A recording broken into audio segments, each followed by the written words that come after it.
কিছুক্ষণ আগে শ্বশুরবাড়ি আসলাম। শ্বশুরবাড়ি আসার পর প্রথম যে শব্দগুলো কানে এলো তা ছিল স্বামী ফারহান রেগে চিৎকার করছে। এসেই ফারহান যেন পুরো বাড়ি তোলপাড় করে দিল। তার গলার চিৎকারে পুরো ঘর গমগম করছে। চিৎকার করে বলল, আপু তুমি ভালো করেই জানো আমি পর্দাশীল মেয়ে পছন্দ করি না, তুমি জানো আমি মডার্ন মেয়ে পছন্দ করি, তাহলে কেন এমন একটা এতিম ও পর্দাশীল মেয়ে আমার সাথে বিয়ে দিলে? আমি এই মেয়েকে কখনো বউ হিসাবে মেনে নিব না, কখনোই না। ফারহানের বোন দ্রুত কথা বলল, ভাই আস্তে কথা বলো, বাবা যদি শোনে তো বাড়িতে অনেক বড় ঝড় বয়ে যাবে। তুমি জানো বাবা কত কঠোর, এই বাড়ির বউদের অপমান করলে বাবা একদম সহ্য করবে না, এসব শুনলে তোকে বাড়ি থেকে বের করে দিবে। ফারহান গম্ভীর হয়ে পড়ল, আপু আমি নিজেকে কোনোভাবেই কন্ট্রোল করতে পারছি না, আজকে আমি বিদেশ থেকে ফিরলাম আর বাবা আমার বিয়ে ঠিক করে ফেললেন। আপু বিশ্বাস করো এই মেয়েকে আমি কখনো বউ হিসাবে মর্যাদা দিতে পারবো না। ফারহানের বোন সোজা হয়ে দাঁড়িয়ে পড়ল, ভাইয়া তুই আস্তে কথা বল, বাবা এসব শুনতে পাবে। তুই কি চাস বাবা তোকে তেজ্যপুত্র করুক? বাবা যদি জানে যে তার পছন্দ করা মেয়ের সামনে তুই এমন আচরণ করছিস তাহলে কি হবে ভাবতে পারছিস? তোর কি একবারও মনে হচ্ছে না যে বাবার অসন্তোষের ফল কি হতে পারে? ফারহান কিছুটা শান্ত হলেও তার মুখাবয়ে রাগের ছাপ স্পষ্ট ছিল। তার কথা শুনে আমার চোখ থেকে টপ টপ করে পানি পড়তে লাগলো। কত ইচ্ছা ছিল জামাইয়ের সাথে অতীতের সকল কথা শেয়ার করব, একসাথে জান্নাতে যাব, কিন্তু সে তো দিনদার না, আমি কিভাবে তাকে দিনদার বানাবো? এই চিন্তা আমাকে আরো বেশি কাঁদিয়ে তুলল। হঠাৎ ফারহানের বোন বলল, ভাইয়া আমি রুম থেকে চলে যাচ্ছি, দয়া করে এত রাতে আর চিৎকার করো না, তুই বরং ভাবির সাথে কথা বল। বড় বোন চলে গেল। ফারহান রুমে ঢুকে মুখ ফিরিয়ে আমার দিকে তাকালো, এই মেয়ে তোমার নাম কি? আমি শান্তভাবে উত্তর দিলাম, জি আমার নাম আনিশা ইয়াসমিন। তারপর ফারহান রাগান্বিত হয়ে বলল, তুমি কেন আমার ব্যাপারে না জেনে বিয়ে করলে আর আমার জীবনটা কেন নষ্ট করলে? তোমার জীবন আমি কিভাবে নষ্ট করব তা শুধু দেখতে থাকো। আমি ধীরে সুস্থে উত্তর দিলাম, যারা এতিম তাদের সবাই বাড়ি থেকে বিদায় করতে পারলেই শান্তি পায়, আমার মতো এতিম মেয়েকে সারা জীবন ভরণ পোষণ দিবে। বাড়ির সবাই বলছিল যে আমার বিয়ে ঠিক করেছে, তারা নাকি আপনাকে খুব পছন্দ করেছে, তাই আমি না বলিনি। ফারহান বিরক্ত হয়ে বলল, শোনো মেয়ে এত নাটক আমার সামনে করবে না, ফারহান বিন আয়নের বিছানায় তোমার জায়গা হবে না, তাই নিজের জায়গা খুঁজে নাও আর তাড়াতাড়ি খাট থেকে নামো। বলেই সে আমার দিকে একটা বালিশ ছুঁড়ে মারল। আমি শান্তভাবে বললাম, জি নামছি, আপনি দয়া করে উত্তেজিত হবেন না, আপনি আমাকে 3 মাস সময় দিন, তারপর না হয় বাড়ি থেকে চলে যাব। ফারহান আরো রেগে গিয়ে বলল, শোনো মেয়ে তুমি আমায় রাগিও না। আমি মনে মনে বললাম, আচ্ছা লোকটা পাগল নয় তো? শেষমেশ আমার পাগলের সাথে বিয়ে হলো। ফারহান রেগে গিয়ে বলল, যাও আমার সামনে থেকে, না হয় তোমাকে তো আমি হাসতে হাসতে বললাম, এত রাগ করছেন কেন, আমি যাচ্ছি তো। আহা আজ কি গরম পড়লো, ভালোই হয়েছে ফ্লোরে শুভ। আহা কি ঠান্ডা, কি শান্তি, আলহামদুলিল্লাহ আমি অনেক ভালো আছি। এভাবেই শ্বশুরবাড়ির প্রথম রাতটি শুরু হলো, যেখানে আমার অনুভূতিগুলোর সাথে বাস্তবতার কঠিন প্রান্তগুলিও মিশে গিয়েছিল। আনিশা ফজরের নামাজের আওয়াজে ঘুম থেকে উঠে চোখ মুছল। মনটা একটু ভারী ছিল, কিন্তু আল্লাহর শুকরিয়া জানিয়ে নামাজ পড়তে লাগলো। ইয়া রব আপনার কাছে অনেক শুকরিয়া, আলহামদুলিল্লাহ। মনে মনে ভাবলো, ওনাকে কি ডাকবো? না থাক, ডাকলে যদি আমায় মারে তখন কি হবে? যেভাবে বদমেজাজি, ওই মোটা হাত দিয়ে মারলে আমি হসপিটালে চলে যাব। আর যদি মহিলা ডাক্তার না পাওয়া যায়, পুরুষ ডাক্তার দিয়ে চিকিৎসা করতে হবে, তখন কি হবে? নেহি, কিচ্ছু ভাববো না। মহান আল্লাহ আপনি আমায় রক্ষা করেছেন, আলহামদুলিল্লাহ। ফজরের নামাজের পর কিছু আমল করি। হঠাৎ শ্বশুরের ডাক শুনলাম, আসসালামু আলাইকুম মা, ঘুম থেকে উঠেছিস? কাল অনেক ব্যস্ত ছিলাম তাই কথা বলতে পারিনি, এখন চল আমার রুমে গিয়ে কথা বলি, এখানে কথা বললে সবাই শুনতে পাবে, চুপি চুপি আয় আমার সাথে। আনিশা ধীরে ধীরে হেঁটে চলে গেল। কাল নিশ্চয়ই ফারহান অনেক চিৎকার করেছে তাই না? আসলে দোষটা ওর দেওয়া যায় না, আমি নিজেই ভুল করেছি, সঠিক শিক্ষা দিতে পারিনি। আগে এতটা দিনদার ছিলাম না, দুনিয়ার মোহে ভাসছিলাম। আলহামদুলিল্লাহ এখন যথেষ্ট দিনদার হয়েছি, কিন্তু আমার ছেলেকে বিদেশ পাঠিয়ে দিয়েছি, ইসলাম নিয়ে কিচ্ছু বলিনি। আমি চাই আমি যা পারিনি তুই তা করে দেখাবি, ওকে সঠিক পথে ফিরিয়ে আনবি, কথা দে মা। আর আজ থেকে আমাকে বাবা বলবি, না হলে আমি রাগ করব। বাবা আমি তাকে কিভাবে আনবো? আপনার ছেলে তো খুব বদমেজাজি, যদি সে আমাকে চড় মারে বা মারধর করে তখন কি হবে? আমি তো ভয়ে ভয়ে আছি। শোন মা, প্রত্যেকটা মেয়ে চায় তার জীবনে একবার বিয়ে হোক এবং সে তার স্বামীকে নিয়ে জান্নাতে থাকতে চায়। তোর বিয়ে হয়ে গেছে। আর শোন বোকা মেয়ে, আমার ছেলে তোর গায়ে হাত তুলবে না, চেষ্টা করেই দেখতে পারিস। আমি আসি মা, তুই তোর কাজে লেগে পড়। আর এখানে 3 লাখ টাকা আছে, এটা দিয়ে যা কিছু দরকার হয় কিনিস মা। আমি আসি, মন থেকে অনেক দোয়া রইল, তুই সফল হবি ইনশাল্লাহ। বাবা আমি কথা দিচ্ছি আমি চেষ্টা করব, মহান আল্লাহর কাছে তার হেদায়েতের জন্য দোয়া করব। মহান আল্লাহ চাইলে ইনশাল্লাহ আপনার ছেলে হেদায়েত পাবে। আল্লাহকে ডাকেন আর আমি আল্লাহর বান্দা হিসাবে চেষ্টা করব ইনশাল্লাহ। আমি আল্লাহকে ডাকবো মা, তোর সাথে কথা বলে আমার ইমান আরো মজবুত হলো, তুই হবি এই বাড়ির যোগ্য বউ। আসি কেমন? জি। রুমে গিয়ে দেখি লোকটা ঘুমোচ্ছে। কি সুন্দর দেখতে, মাশাল্লাহ। এই যে উঠুন। অনেক ডাকার পরও কোনোভাবে উঠছে না। আমি গিয়ে এক বালতি পানি নিয়ে এসে গায়ে দিলাম। অমনি ধরফড়িয়ে উঠল, উঠেই চিৎকার, আমি কোথায়? ছাদ ফুটো হয়ে গেল নাকি? আমি সব শুনে হেসে দিলাম, বললাম, ছাদ না, আমি পানি দিয়েছি মিস্টার জামাই। কি সুন্দর হাসি, মনে হচ্ছে হুড়পড়ি আমার সামনে। এভাবে কি দেখছেন? ভাবনা থেকে বের হলো, এই মেয়ে আমায় পানি দিলে কেন? সমস্যা কি তোমার? এই যে আপনি ফজরের নামাজ পড়েননি, তাই উঠালাম। এই মেয়ে তুমি জানো না ফজরের নামাজ এখন পড়ার টাইম নেই? জানি মশাই, কিন্তু ঘুমের কারণে নামাজ ছুটে গেলে পড়া যায়। এখন তাড়াতাড়ি নামাজ পড়ুন তো, না হয় আপনার খবর আছে। বিরক্ত গলায় উঠে অজু করে নামাজে বসে গেল। ফারহান নামাজ পড়লো, কিন্তু নামাজ খুব তাড়াতাড়ি পড়লো।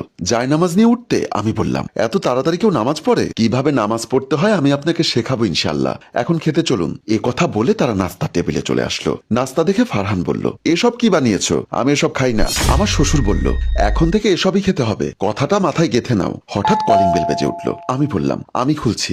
আমি দরজা খুলে অবাক হয়ে গেলাম। আমার সামনে একটা মেয়ে দাঁড়িয়ে আছে, যার পোশাক খুবই আধুনিক, হাঁটুর উপরে টপস পরা আর পুরো হাঁটু উন্মুক্ত। আমি অবাক হয়ে দাঁড়িয়ে আছি এটা দেখে। ফারহান বলল, দাঁড়িয়ে আছো কেন? হ্যাঁ, কে এসেছে? মেয়েটা হঠাৎ ফারহানের দিকে ছুটে গেল জড়িয়ে ধরার জন্য। আমি মেয়েটার আগেই ফারহানকে জড়িয়ে ধরলাম। মেয়েটা অবাক হলো। আমি বললাম, এটা আমার জামাই। আমার জামাইকে আপনি কেন জড়িয়ে ধরবেন বলুন তো? আমার জামাইকে শুধু আমি জড়িয়ে ধরবো, অন্য কোনো নারী না। ওকে লজ্জা করে না একটা পরপুরুষকে জড়িয়ে ধরতে? ফারহানকে ধরে আছে তখনও। মেয়েটা ন্যাকা কান্না জুড়ে দিল, ফারহান বেবি দেখো না আমায় এসব বলছে, তুমি কিছু বলো। ফারহান আনিশাকে বুক থেকে ছাড়িয়ে দিয়ে বলল, এই রিয়া, তোমার পুরনো অভ্যাস গেল না? হ্যাঁ, এই মেয়ে তোমার থেকে বয়সে অনেক বড়, আর তুমি আমায় নাম ধরে ডাকছো? এত সাহস কোথায় পাও তুমি? আর তোমাকে বলেছি না যেখানে সেখানে আমাকে জড়িয়ে ধরবে না? বেয়াদব মেয়ে, এখানে গুরুজনেরা আছে আর তুমি সবার সামনে জড়িয়ে ধরতে চাচ্ছ? বেয়াদব, আর যদি কখনো এরকম আচরণ করেছো তাহলে থাপড়িয়ে সোজা করে দিব। এসব শুনে রিয়া ভয় পেয়ে গেল আর অনেক ন্যাকা কান্না করলো, আর ফারহানের বড় বোনের কাছে এগিয়ে গেল আর কান্না জুড়ে দিল। এসব জানলে আমি কখনোই আসতাম না আপু, তোমার সামনে বসে অপমান করলো, কিচ্ছু বলবে না? এসব শুনে ফারহানের বড় বোন আনিশাকে চড় মারার জন্য হাত বাড়ালো। অমনি ফারহানের বাবা হাত নামিয়ে ফারহানের বোনকে চড় মারলো। আনিশা সহ সবাই অবাক হলো। ফারহানের বাবা বলল, তোর সাহস কি করে হয় বাড়ির বউকে মারার? কোথাকার কোন মেয়ে ভুল করেছে আর তুই আনিশাকে চড় মারতে এসেছিস? এমন ভুল আর করো না। বলেই ফারহানের বাবা চলে গেল। আর ফারহানের বোন কান্নায় ভেঙে পড়ল, চিৎকার করে কাঁদছে, কারণ এই প্রথম তার বাবা তাকে মারতে চাইলো। নতুন বউ এগিয়ে গিয়ে বলল, আপু আপনি কাঁদবেন না, আসলে আমি বুঝতে পারিনি। এমন সময় শাশুড়ি আসলো। আমার বাড়িতে কিসের এত গন্ডগোল? নিশ্চয়ই এতিম মেয়ের কাণ্ড। আনিশা বলল, মা আমি তো কিছুই করিনি। এই মেয়ে, কে তোর মা? হ্যাঁ, তোমার মতো মেয়ের মা হওয়ার ইচ্ছা নেই আমার। তোমার জন্য আজ আমার স্বামী আমার বড় মেয়েকে মারলো, আমি তোমাকে ছাড়বো না। এবার তুমি দেখবে শাশুড়ির জ্বালা কাকে বলে। বলেই বাড়ি থেকে রিয়াকে নিয়ে বাইরে গেল। আনিশা হতভম্ব হয়ে গেল আর কান্নায় ভেঙে পড়ল। নতুন বউ হিসাবে এই বাড়িতে এসেই আমার শাশুড়ি আমায় ফুল পুছলো, টপ টপ করে চোখের পানি পড়ছে আর ভাবছে। হঠাৎ হাতে টান পড়লো, তাকিয়ে দেখলো ফারহান রুমের দিকে রাগের সহিত টেনে নিয়ে যাচ্ছে। তা দেখে আনিশার হৃদয় কেঁপে উঠল আর ভাবলো, উনি কি আমায় মারবেন?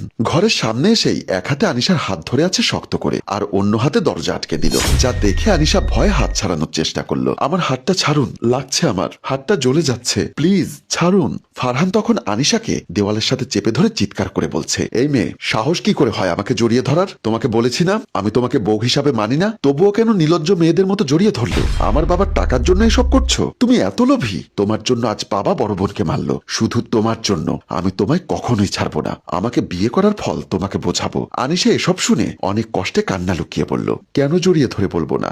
আপনি আমার স্বামী, আপনাকে জড়িয়ে ধরার অধিকার আমার আছে, 100 বার ধরবো। এসব শুনে ফারহান বলল, অধিকার দেখাচ্ছ?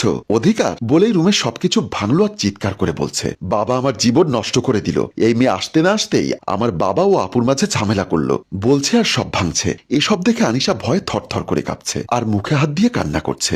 এসব দেখে ফারহান আনিশার গাল চেপে ধরে বলল, একদম ন্যাকামি করবে না। এখন কি বাবাকে দিয়ে আমাকে চর খাওয়াবে, তারপর শান্তি হবে? বলেই ফুলদানিটা ভেঙে ফেললো। তখনই ফারহানের হাত থেকে রক্ত পড়ছে। তা দেখে আনিশা এগিয়ে এলো হাত ধরার জন্য। এই মেয়ে, একদম ছুবে না, আমায় ছুতে আসলে জাস্ট খুন করে ফেলবো। বলেই রক্তাক্ত হাত নিয়ে বের হয়ে গেল। ফারহান রুমে এসে দেখলো আনিশা এক কোণে বসে নীরবে কাঁদছে। তার চেহারায় কোনো চিৎকার নেই, শুধু চোখ দিয়ে গড়িয়ে পড়ছে অশ্রু। এই দৃশ্য দেখে ফারহানের রাগ আরো বেড়ে গেল। সে চিৎকার করে বলল, আমাদের সংসারে ঝামেলা করে এখন তুমি ন্যাকামি করে কাঁদছো? আমি তোমার নাটক দেখতে আসিনি। তার কণ্ঠের আগের তীব্রতা ফুটে ফুটে উঠল। আমার বাবা মায়ের মধ্যে ঝগড়া লাগিয়ে দিয়েছ, বুঝলে?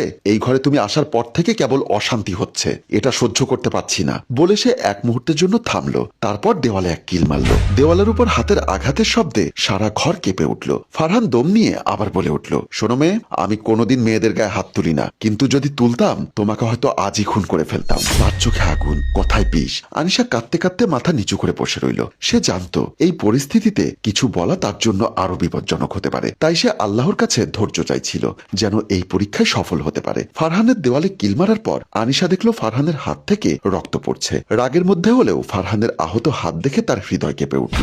আনিশা ধীরে ধীরে ফারহানের দিকে এগিয়ে গিয়ে তার হাত ধরতে চাইল। ঠিক তখনই ফারহান রাগে ফেটে পড়ে বলল, এই মেয়ে, একদম আমার হাত ধরতে আসবে না, তোমায় আমি স্ত্রী হিসাবে মানি না, বোঝো না? এতটুকু লজ্জা নেই তোমার? ফারহানের রাগ আর অবজ্ঞার সুরে আনিশার মন ভেঙে যেতে লাগলো, কিন্তু সে স্থির ছিল। ফারহানের কথায় সে পিছিয়ে যায়নি, বরং আল্লাহর নাম মনে মনে জপতে জপতে সে রক্তমাখা হাতটি ধীরে ধীরে ধরল। তার স্পর্শে ফারহান অবাক হয়ে গেল। সে কিছুক্ষণ চুপ করে রইল। তার রাগ যেন কিছুটা কমে আসতে শুরু করলো, কিন্তু গর্ব আর অবজ্ঞা তাকে থামিয়ে দিল না। আনিশা ধীর গতিতে ফারহানের হাতে থাকা রক্ত মুছতে লাগলো। তার নিজের কষ্টগুলো যেন ভুলে গিয়ে সে শুধু ফারহানের ব্যথা দূর করার চেষ্টা করছিল। ফারহানকে একটু থামিয়ে দিয়ে ভাবলো, তার অসহ্য রাগের মাঝে আনিশার স্নিগ্ধ হাতের স্পর্শ যেন অদ্ভুত শান্তি এনে দিল। আনিশার স্পর্শে ফারহানের গাঢ় রক্তমাখা হাত একটু একটু করে পরিষ্কার করতে লাগলো। ফারহান ধীরে ধীরে আবিষ্কার করলো যে আনিশার কোমল হাত তার রক্ত মুছে দিচ্ছে, তার কষ্টে কিছুটা প্রশান্তি এনে দিচ্ছে। তার চোখের রাগ হারিয়ে গেল এবং বদলে এসেছে এক ধরনের অপ্রত্যাশিত নরম অনুভূতি। আনিশার নির্ভীক প্রেম, তার স্নেহপূর্ণ স্পর্শ ফারহানকে স্পর্শ করে গেল। ফারহানের ধীরে ধীরে তার চোখের কোণায় জল এসে গেল, যদিও সে তা প্রকাশ করেনি। আনিশার তৃপ্তি আর প্রেমময় হাসি দেখে ফারহান বুঝতে পারল যে তার কষ্টগুলো কিছুটা হালকা হয়েছে, এবং সে অনুভব করল যে এই মেয়েটির প্রতি তার অবহেলা ও রাগের স্থানে কিছুটা পরিবর্তন ঘটেছে। ফারহান তার হাতটি একবার আরো দৃঢ়ভাবে ধরে রেখেছিল। তার মনে এক অদ্ভুত পরিবর্তনের অনুভূতি আসছিল। এক ধরনের গভীর আবেগা স্নেহ যে আনিশা এনে দিয়েছে তা ফারহানের হৃদয়ে নতুন করে ঝিলিক দিতে শুরু করেছে। সম্মানিত দর্শক, এই গল্পের বাকি অংশ দেখতে চাইলে কমেন্ট বক্সে লিখে জানান।